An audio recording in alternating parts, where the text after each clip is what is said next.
2003 Mini 1.6 Mini Cooper. Now, can I fix this car with this hammer? Let's find out.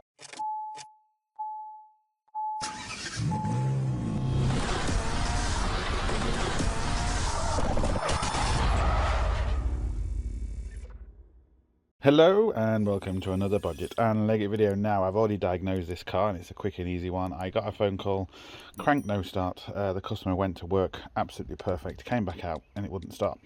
So they got it home and I went to have a look at it. First thing I did, plug it in. Now, the way BMW, German, VAG group all works is weird. Now, I know these have an awful lot of issues. So I plugged it in and the first thing that came up, ECU not equipped. And I was thinking, well, there's the problem.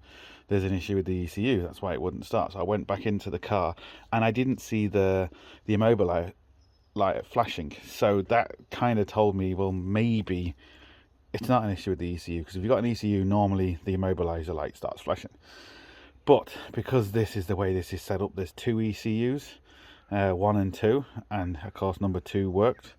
It's just stupid the way they're set up. So you have to be careful. I quickly looked at it and it said it wasn't there and I couldn't get into it, so you assume ECU problems, because these do have connector issues for the ECUs. They have all sorts. So once I was happy enough that I knew I had an ECU, I did a few more checks, couldn't really find anything. It was cranking and not starting. So what I did very quickly, I took off this, came to here, took off the trailer valve, no fuel pressure whatsoever. No, actually, sorry, what I did first is I took the airbox off. I wanted to squirt a little bit of easy start in to see if it would physically start. Once it started on easy start, I knew a few things. I knew the chain, or I knew the time inside had to be right. I knew we had spark and compression. So very quickly, with a very quick test, I knew we had timing okay, spark okay, and compression. So what's next? What's missing? Fuel. So I came to here and absolutely no pressure there. Went to the back, couldn't hear the fuel pump kick in.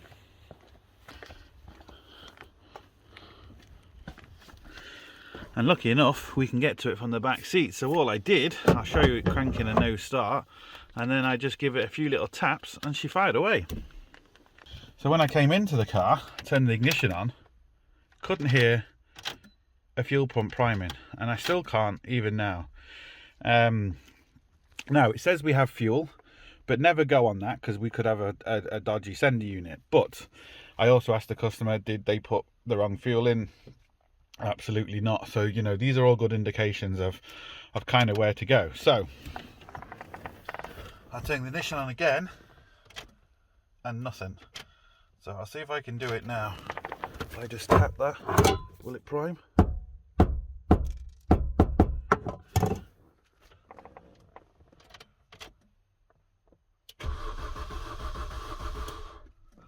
I need it to prime.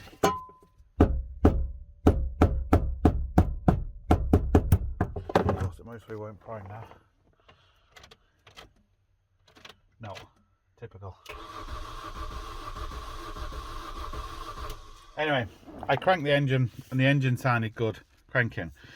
So all I did is hit that a few times, got the fuel pump to buzz, and she fired straight up. Now, I'm going to try and get the fuel pump to buzz again, because I want to put the scope on it just to show you the dropouts on the commutator. And we're going to have at least one bad section, maybe multiple bad sections.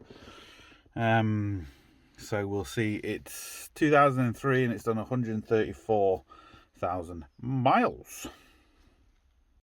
Right, I managed to get it. See if I can get it again. No, typical.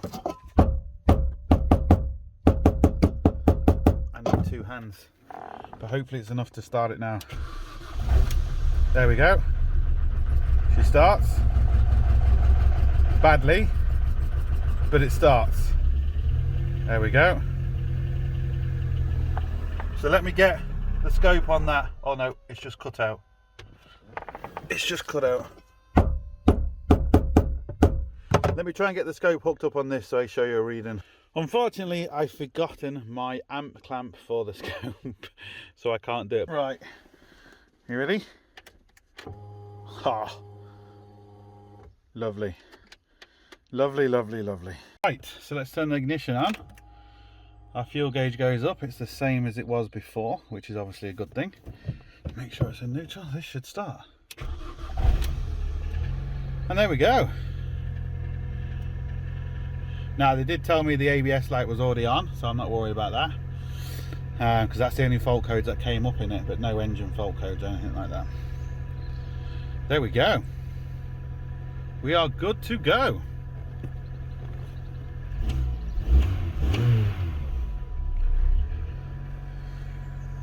So a really good tip is if your car doesn't start, there's no error codes, it's just cranking no start. And there's no error codes, you know, for timing or crankshaft or anything kind of like that. Always a good thing just to check your Schrader valve. Turn your ignition on. If you've got a Schrader valve on your fuel line, it's just so much easier. And what you should be able to do is push it, and there should be a good squirt of fuel because it should be under pressure. See if I can get this like that. If there's no pressure there at all and you don't hear the pump, it's a really good indication that there's an issue with the pump. It might not be the pump, it could be the wiring, but it's a good indication that you've got a pump related issue. And if it starts an easy start, you're putting the fuel into it and you know you've got spark, you know you've got compression because it starts an easy start. So them two little things can save you hours of head scratching. Right, when you're doing jobs for people and you see something, it's always a good idea to say it, because I'm sure every mechanic knows what I'm about to say is, well, it was never like that before you touched it. I found a few issues with the car. You can see there's an oil leak on the exhaust which is smoking, and just right down there there's a coolant leak.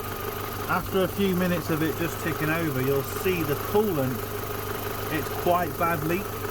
So I'll just wait for a few more minutes to just show you that.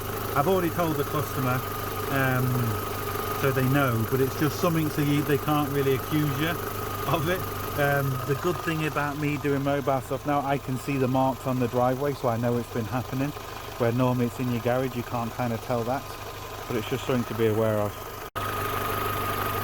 Now you can see the coolant leak there, it is quite bad. And the exhaust leak as well. Oh sorry, the oil leak onto the exhaust.